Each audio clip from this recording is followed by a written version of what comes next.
ভিডিওটা শুরু থেকে শেষ পর্যন্ত দেখবেন। মাঝপথে চলে গেলে কিন্তু আসল কাহিনী বুঝবেন না। চলুন শুরু করি এখন। আমার নাম মেহজাবিন আক্তার, বয়স 28। আমি নারায়ণগঞ্জের ফতুল্লায় থাকি। স্থানীয় একটি কলেজে ইংরেজি পড়াই। পড়াতে পড়াতে অনেক সময় মনে হয় আমি কি শুধু বইয়ের ভেতরেই বন্দী হয়ে আছি? বাইরের পৃথিবী কি আমার জন্য কিছু রাখেনি? প্রতিদিন সকাল থেকে বিকেল পর্যন্ত একই ক্লাসরুম, একই ব্ল্যাকবোর্ড, একই চেহারা দেখতে দেখতে কখনো কখনো বুকের ভেতর অদ্ভুত এক শূন্যতা জমে যায়। আমি কারো সাথে বেশি কথা বলি না। সহকর্মীরা ভাবে আমি নাকি একটু আলাদা, কিন্তু সত্যি বলতে আমি শুধু আমার ভেতরের কথাগুলো লুকিয়ে রাখি, কারণ আমার ভেতরের কথা সবাই শুনতে চাইবে না।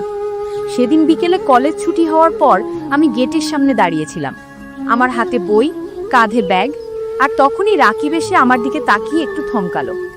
রাকিব আমাদের কলেজের ছাত্র, বয়স 18-19, লম্বা, স্মার্ট, ক্লাসে খুব একটা কথা বলে না, কিন্তু তার চোখে সবসময় একটা প্রশ্ন লুকিয়ে থাকে। আমি ওর দিকে তাকাতেই বুঝলাম সে কিছু বলতে চাচ্ছে, কিন্তু সাহস পাচ্ছে না।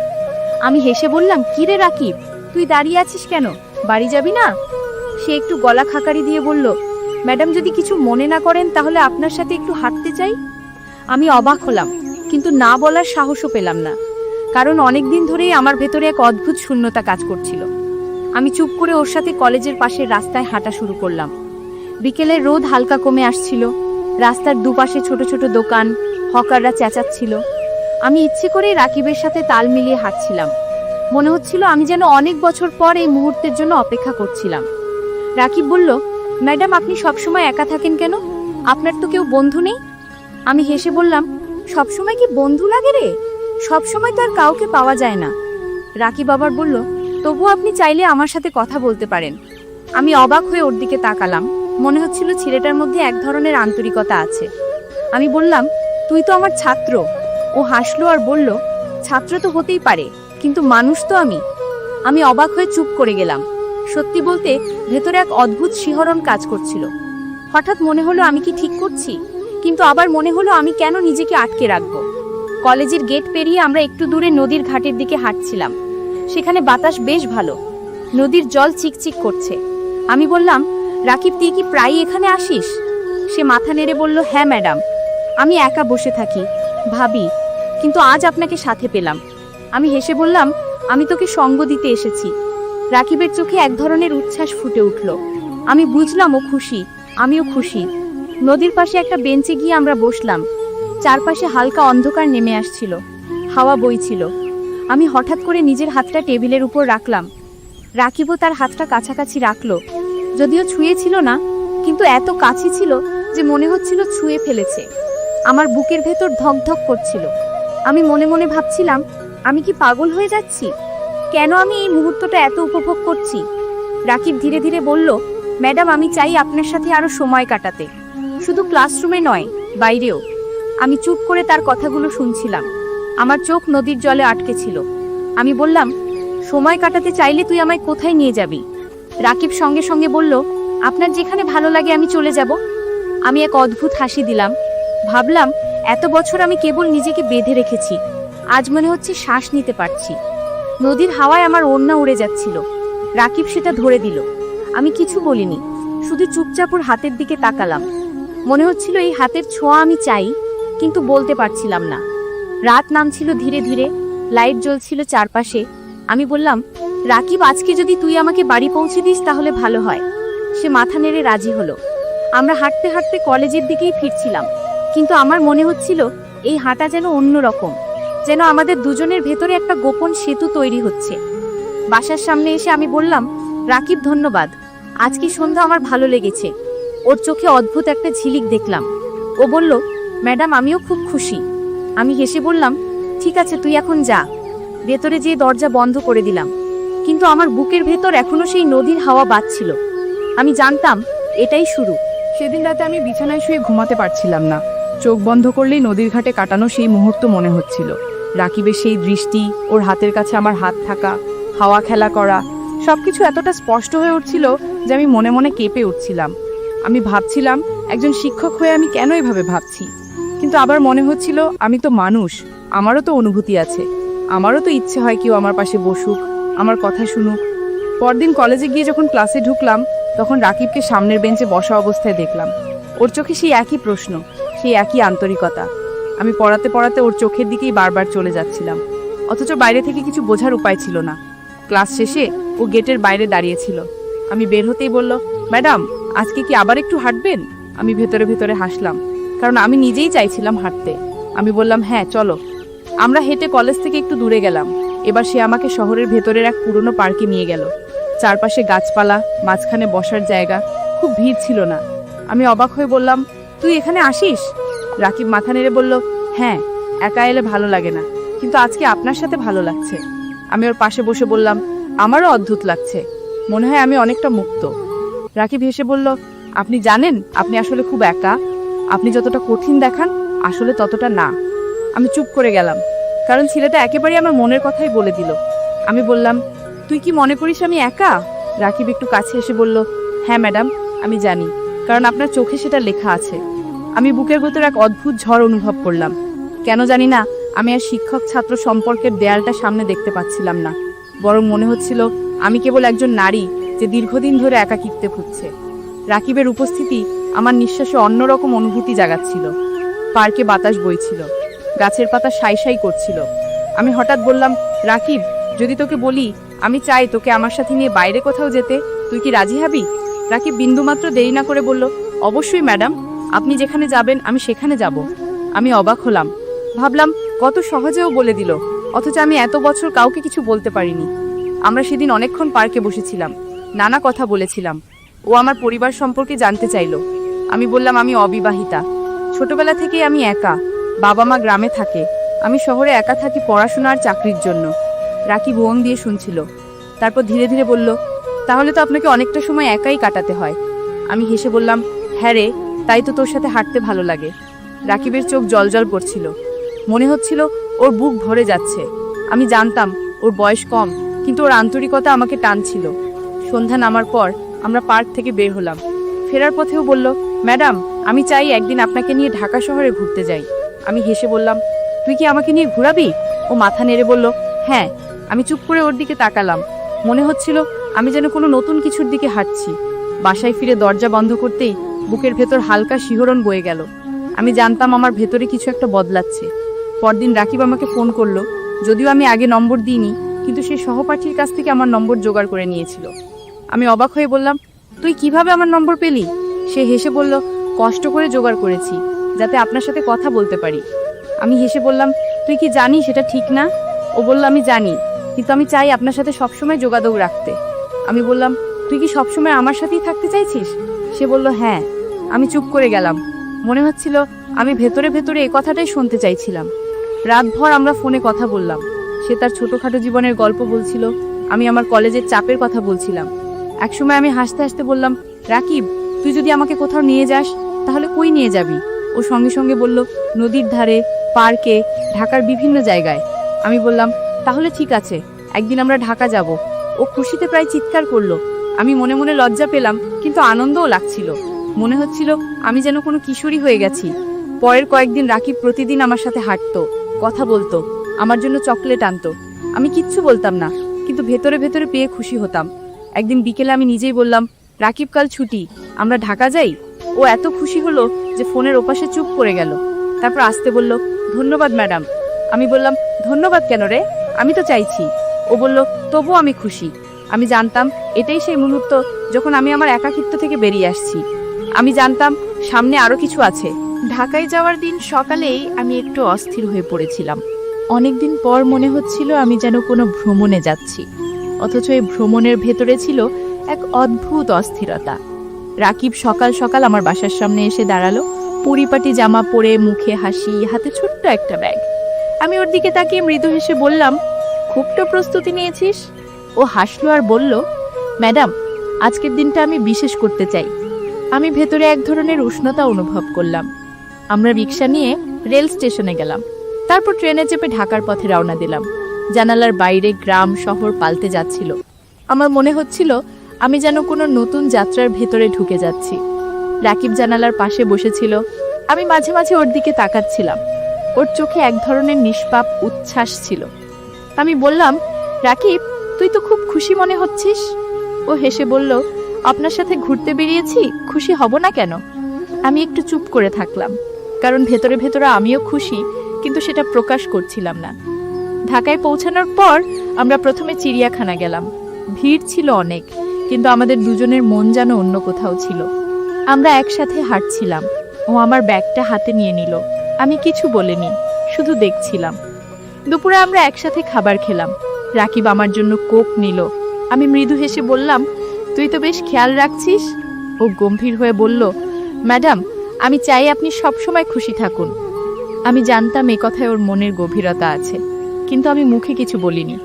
বিকেলে আমরা লালবাগ কেল্লা ঘুরতে গেলাম। পুরনো দেয়ালের ভেতরে হাঁটতে হাঁটতে আমার মনে হচ্ছিল ইতিহাসের ভেতরে ঢুকে গেছি। আমি বললাম, রাকিব, আমি ভাবছিলাম আমি যদি না আসতাম, তুই কি একা এসব ঘুরতে আসতিস? সে মাথা নেড়ে বলল, আসতাম না, আমি একা কোথাও ভালো লাগি না, কিন্তু আজ সবকিছু অন্য রকম। আমি মৃদু হেসে বললাম, আমিও তাই মনে করছি। একসময় আমরা বসে গেলাম। রোদ আস্তে আস্তে কমে আসছিল। রাকিব আমার দিকে তাকিয়ে ধীরে বলল, ম্যাডাম, আমি চাই সব সময় আপনার পাশে থাকতে, আপনি যদি আমাকে চান। আমি এক মুহূর্তের জন্য চুপ হয়ে গেলাম। বুকের ভেতরে ধুকপুকানি বেড়ে গেল। আমি ভেবেছিলাম এই কথা শুনবো, কিন্তু এত তাড়াতাড়ি শুনবো ভাবিনি। আমি আস্তে করে বললাম, তুই জানিস তো আমি তোর শিক্ষক। এই সম্পর্কটা বাইরের মানুষ হয়তো মেনে নেবে না। রাকিব দৃঢ় গলায় বলল, আমি জানি ম্যাডাম, কিন্তু আমি তো শুধু চাই আপনি খুশি থাকুন। আমি অন্য কারো কথাই যাব না। আমি চোখ নামিয়ে বললাম, আমি জানি না আমি সঠিক করছি কিনা, কিন্তু আমি চাই না আবার এই একাকিত্বে ডুবে যাই।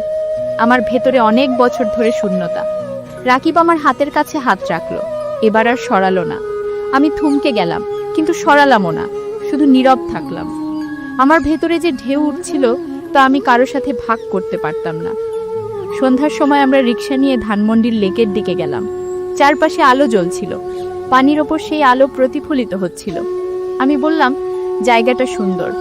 রাকিব আমার দিকে তাকিয়ে বলল, হ্যাঁ, কিন্তু আপনার সাথে থাকায় আরো সুন্দর। আমি মনে মনে ভেঙে পড়ছিলাম।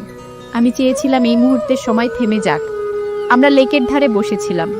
রাকিব চুপচাপ ছিল। আমি ওর দিকে তাকালাম। ওর চোখে অদ্ভুত এক টান ছিল। আমি জানতাম আমি আর শিক্ষক নই, আমি শুধু একজন নারী যে চাইছে এই মুহূর্তটা ধরে রাখতে। রাত নামার পর আমরা আবার ট্রেনে করে ফিরছিলাম। সারা পথ আমি চুপ ছিলাম, শুধু মাঝে মাঝে ওর দিকে তাকাচ্ছিলাম। মনে হচ্ছিল আমি এক ভয়ঙ্কর অথচ সুন্দর পথে হাঁটছি। বাসায় ফিরে দরজা বন্ধ করলাম, বিছানায় শুয়ে পড়লাম, কিন্তু ঘুম আসছিল না। রাকিবের সেই কথা কানে বাজছিল, সে সবসময় আমার পাশে থাকতে চায়। আমি জানতাম এই গল্প সবে শুরু। ঢাকা থেকে ফিরে আসার পর আমার ভেতরে অদ্ভুত এক পরিবর্তন এলো। প্রতিদিন সকালে ঘুম থেকে উঠে মনে হতো আজকেও রাকিবকে দেখব, ওর সাথে হাঁটবো, কথা বলবো। আমি জানতাম এটা কেবল একটা অভ্যাস হয়ে উঠছে না, এর ভেতরে গভীর কিছু আছে। কলেজে যখন ক্লাস নিচ্ছিলাম তখনও মনে হচ্ছিল ওর চোখ সবসময় আমাকে খুঁজছে, আর আমি পড়াতে পড়াতে মাঝে মাঝেই হারিয়ে যাচ্ছিলাম। একদিন দুপুরে ক্লাস শেষ হওয়ার পর রাকিব আমার কাছে এসে আসতে বলল, ম্যাডাম, আজকে আপনি কি বাসায় থাকবেন? আমি অবাক হয়ে জিজ্ঞেস করলাম কেন। সে একটু লাজুক ভঙ্গিতে বলল, আপনার সাথে কিছু সময় কাটাতে চাই। আমি থমকে গেলাম। বুকের ভেতর অদ্ভুত ধুকপুকানি শুরু হলো। আমি মৃদু গলায় বললাম, আমার বাসায় কেউ থাকে না, তুই জানিস তো? রাকিব মাথা নেড়ে বলল, জানি। আমি আসতে বললাম, তাহলে বিকেলে আসিস? ওর চোখ আনন্দে ঝিলমিল করে উঠল। সেদিন বিকেলে আমি সারাক্ষণ প্রস্তুতি নিচ্ছিলাম। ঘর একটু গুছালাম, টেবিলে কিছু খাবার রাখলাম, বারবার আয়নায় নিজের দিকে তাকাচ্ছিলাম।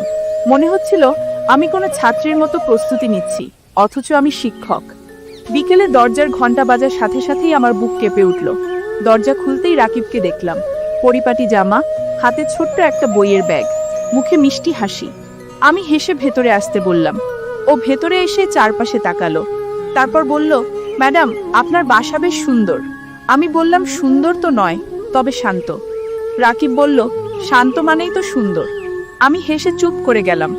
আমরা বসার ঘরে বসেছিলাম। আমি কিছু নাস্তা এনে সামনে রাখলাম। ও বলল, ম্যাডাম, এত কষ্ট করার দরকার ছিল না। আমি বললাম, তোকে আসতে বলেছি তাই তো। সে হাসল। আমি টের পাচ্ছিলাম পরিবেশে অদ্ভুত এক নীরবতা কাজ করছে। আমরা গল্প শুরু করলাম। ও কলেজের কথা বলছিল, আমি আমার পড়াশোনার চাপের কথা বলছিলাম। কিন্তু মাঝে মাঝেই আমরা দুজনেই থেমে যাচ্ছিলাম, যেন কথার চেয়ে নীরবতা বেশি কিছু বলছে। রাকিব একসময় আসতে বলল, ম্যাডাম, আমি জানি এটা বলা ঠিক না, কিন্তু আমি প্রতিদিন আপনার কথা ভাবি। আমি চুপ করে ওর দিকে তাকালাম। মনে হচ্ছিল আমার বুকের ভেতরে সেই কথাটাই প্রতিধ্বনিত হচ্ছিল। আমি ধীরে বললাম, তুই জানিস তো এইসব কথা বাইরের মানুষ মেনে নেবে না। ও দৃঢ়ভাবে বলল, আমি বাইরের কারো কথা শুনতে চাই না, আমি শুধু আপনাকে চাই। আমি চোখ নামিয়ে ফেললাম। বুকের ভেতর কাঁপন উঠছিল। কেন জানি না আমি আর কোনো যুক্তি খুঁজতে পারছিলাম না। মনে হচ্ছিল আমি বহু বছর ধরে কারো এই কথাটাই শুনতে চাইছিলাম। হঠাৎ রাকিব আমার হাতের কাছে হাত রাখলো। এবার সে সরালো না। আমি অবাক হলেও হাত সরালাম না, শুধু চুপ করে বসে থাকলাম। মনে হচ্ছিল এই স্পর্শে আমার শূন্যতা ভরছে। আমরা অনেকক্ষণ সেইভাবেই বসেছিলাম। হঠাৎ আমি উঠে গিয়ে জানালার পর্দা সরালাম। বাইরে সন্ধ্যা নামছিল, চারপাশে অন্ধকার ঢুকছিল, বাতাস বইছিল। আমি ফিরে এসে বললাম, রাকিব, তুই কি কখনো ভয় পাচ্ছিস? ও হেসে বলল, ভয় কিসের? আমি তো শুধু আপনাকে চাই। আমি চুপ করে গেলাম। সেই সন্ধ্যায় রাকিব অনেকক্ষণ আমার সাথে ছিল। আমরা গল্প করেছি, হাসাহাসি করেছি, আর বারবার মনে হচ্ছিল আমাদের মধ্যে দূরত্ব গলে যাচ্ছে। রাত নামার আগেও চলে গেল। দরজা বন্ধ করার পর আমি আয়নায় নিজের মুখের দিকে তাকালাম। মনে হচ্ছিল আমি অন্য কেউ হয়ে গেছি। পরদিন কলেজে গিয়ে রাকিবকে দেখতেই বুকের ভেতর ধুকপুকানি শুরু হলো। আমি ক্লাস নিচ্ছিলাম, কিন্তু মন বারবার চলে যাচ্ছিল আগের সন্ধ্যায়। মনে হচ্ছিল আমাদের মধ্যে অদৃশ্য এক সুতো জড়িয়ে গেছে, সেই সুতো আর কাটা যাবে না। দিনগুলো এভাবেই কেটে যাচ্ছিল। প্রতিদিন আমি রাকিবকে আরো কাছে টেনে নিচ্ছিলাম, আর ও আমার প্রতিটি মুহূর্ত দখল করে নিচ্ছিল। আমি জানতাম আমি এক ভয়ঙ্কর খেলা খেলছি, কিন্তু আবার মনে হচ্ছিল আমি বেঁচে উঠছি। আমি আর আগের মতো নিঃসঙ্গ নই। আমার পাশে একজন আছে যে আমাকে সত্যিই চায়, আর আমি চেয়েও প্রতিরোধ করতে পারছিলাম না। দিনগুলো যেন অদ্ভুত গতিতে পাল্টে যাচ্ছিল। সকালবেলার ক্লাস, দুপুরের ব্যস্ততা, সবকিছুর মাঝেই আমার মাথায় শুধু রাকিব ঘুরছিল। কলেজে ঢোকার আগেই মনে হতো আজ ওকে দেখব, ওর চোখে সেই ঝিলিক দেখব, আর সন্ধ্যায় মনে হতো আবার ওর সাথে সময় কাটাতে চাই। আমি জানতাম একজন শিক্ষকের জন্য এটা ভুল, কিন্তু আমি যতটা ভাবছিলাম ততটাই ওর টানে বাধা পড়ে যাচ্ছিলাম। একদিন দুপুরে কলেজ ছুটি হওয়ার পর রাকিব হঠাৎ বলল, ম্যাডাম, চলুন আজকে আমরা একটু দূরে যাই। আমি অবাক হয়ে বললাম, দূরে মানে কোথায়? ও বলল, যে কোনো জায়গা যেখানে মানুষ কম থাকবে। আমি প্রথমে একটু দ্বিধায় পড়লাম, তারপর মনে হলো আমি নিজেই তো চাইছিলাম কোথাও নিরিবিলি সময় কাটাতে। আমি মাথা নেড়ে বললাম, ঠিক আছে। আমরা দুজনেই রিক্সা ধরে শহরের বাইরে একটু দূরে গেলাম, একটা ছোট্ট নদীর ধারে, যেখানে মানুষ কম থাকে। চারপাশে খোলা মাঠ, ঝোপঝাড়, দূরে কেবল কয়েকটা বাড়ি। নদীর পাশে বসতেই আমি টের পেলাম এক অদ্ভুত শান্তি। আমি বললাম, জায়গাটা বেশ সুন্দর। রাকিব হেসে বলল, আমি চাই আপনার সাথে এমন জায়গায় সময় কাটাতে যেখানে কেউ আমাদের বিরক্ত করবে না। আমি চুপ করে তার দিকে তাকালাম। মনে হচ্ছিল ছেলেটা একদম সোজাসাপটাভাবে বলছে। আমি কিছু বললাম না, শুধু নীরব থেকে বাতাসের শব্দ শুনছিলাম। নদীর পানি হালকা হাওয়ায় দুলছিল, রোদ ধীরে ধীরে কমে আসছিল। রাকিব আমার দিকে তাকিয়ে বলল, ম্যাডাম, আমি চাই আপনি জানুন আমি আপনাকে কতটা চাই। আমি বুকের ভেতরে কেঁপে উঠলাম। আমি আস্তে বললাম, তুই জানিস এটা ঝুঁকিপূর্ণ। আমাদের সম্পর্ক যদি কেউ জানে তাহলে অনেক সমস্যা হবে। রাকিব আস্তে আস্তে মাথা নেড়ে বলল, আমি জানি, কিন্তু আমি ভয় পাই না। আমি শুধু চাই আপনি আমার সাথে থাকুন। আমি চোখ নামিয়ে ফেললাম, কারণ আমি জানতাম এই কথাই আমার ভেতরের সত্য। আমি আসলে চাইও আমার সাথে থাকুক। আমি চাই কেউ আমাকে চাউক। আমি চাই একাকিত্ব ভাঙুক। আমি সেই মুহূর্তে বুঝলাম আমি আর নিজেকে আটকাতে পারবো না। আমরা অনেকক্ষণ নদীর ধারে বসেছিলাম, কথা হচ্ছিল না, কিন্তু নীরবতার ভেতরেই যেন সব কথা হয়ে যাচ্ছিল। হঠাৎ আমি উঠে দাঁড়ালাম, বললাম, রাকিব, চল বাড়ি ফিরি। ও আমার দিকে তাকিয়ে আসতে বলল, ম্যাডাম, আমি চাই আরো কিছুক্ষণ এখানে থাকতে। আমি হেসে বললাম, ঠিক আছে, কিন্তু অন্ধকার হয়ে আসছে। আমরা কিছুক্ষণ দাঁড়িয়ে নদীর দিকে তাকালাম, তারপর একসাথে রিকশায় করে ফিরলাম। ফেরার পথে আমি খেয়াল করলাম রিকশার হ্যান্ডেলে আমার হাত ছিল, আর ওর হাত তার পাশে, এতটাই কাছাকাছি যে প্রায় ছুঁয়ে যাচ্ছিল। আমি হাত সরালাম না, বরং নীরবভাবে অনুভব করছিলাম। সেই নীরব স্পর্শ আমাকে ভেতরে ভেতরে কাঁপিয়ে তুলছিল। বাসায় ফিরে রাতে আমি সারাক্ষণ ওর কথাই ভাবছিলাম। ফোন হাতে নিয়েই ছিলাম, কিন্তু কল করছিলাম না। অবশেষে ও ফোন করলো, আসতে বলল, ম্যাডাম, আজকের দিনটা আমার জীবনের সেরা দিন। আমি চোখ বন্ধ করে হাসলাম আর বললাম, আমারও তাই মনে হচ্ছে। সেই রাতে আমরা দীর্ঘক্ষণ কথা বললাম। আমি টের পেলাম আমাদের মধ্যে যে দূরত্ব ছিল তা আস্তে আস্তে মুছে যাচ্ছে। দিন কয়েক পর আবার রাকিব আমাকে বলল, ম্যাডাম, আমি চাই একদিন আপনার সাথে বাইরে কোথাও রাত কাটাতে। আমি প্রথমে চমকে উঠলাম, বুকের ভেতর যেন ধক করে উঠল। আমি বললাম, রাকিব, তুই বুঝিস তো এই কথার মানে কি? ও শান্ত গলায় বলল, হ্যাঁ আমি বুঝি। আমি জানি এটা বলা ঠিক না, কিন্তু আমি চাই আপনি আর আমি কিছু সময় একেবারে একা থাকি, যেখানে আমাদের কেউ চিনবে না। আমি কয়েক মুহূর্ত চুপ করে রইলাম। মন অদ্ভুতভাবে দুলছিল। আমি জানতাম ওর কথার ভেতরে ঝুঁকি আছে, কিন্তু আবার মনে হচ্ছিল আমি নিজেও তো তাই চাইছি। আমি ধীরে বললাম, আমি ভেবে দেখব। সেই রাতে আমি ঘুমাতে পারিনি। জানালার পাশে বসে শহরের আলো দেখছিলাম। মনে হচ্ছিল আমি এক নতুন অন্ধকারের দিকে হাঁটছি, কিন্তু সেই অন্ধকারই আবার আলো হয়ে উঠছে। আমি বুঝতে পারছিলাম আমি ধীরে ধীরে ডুবে